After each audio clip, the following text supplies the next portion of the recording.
যাই নানার কবরটা একটু জিয়ারত করে আসি। আজকে যেহেতু ফ্রি আছি একটু জিয়ারতটা করে আসি, আল্লাহ ভরসা। কিরে, কাজটা কি হলো? এটা কোনো কাজ করলো? আল্লাহ তোমার হেদায়েত দান করুক। একটা ভালো কাজের উদ্দেশ্যে বের হইলাম, কিন্তু এই জায়গাও বন্ধু বান্ধব মজা করে। আল্লাহুম্মা আমিন। অনেকদিন পরে ইকবালটা ল্যাং মারলাম, ভালোই লাগলো। রে কি করতেছে? কাজটা মনে হয় ঠিক করলাম না।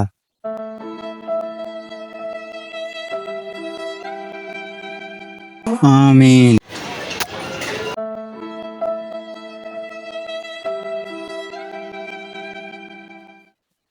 এ ভাই, একটু দাঁড়ান।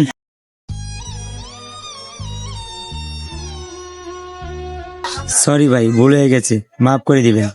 না ভাই, আমি রাগ করিনি, কিন্তু আপনি কাজটা ঠিক করেননি। আল্লাহ আপনারা হেদায়েত করুক। আসেন আমরা মোলাকাত করি। আর হ্যাঁ, সবসময় সবকিছু নিয়ে মজা করতে নেই।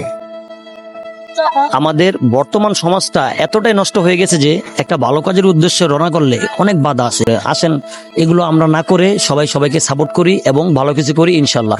আর কেউ এই ধরনের কাজ কখনো ভুলও করবেন না। সবাই ভালো থাকবেন। আসসালামু আলাইকুম।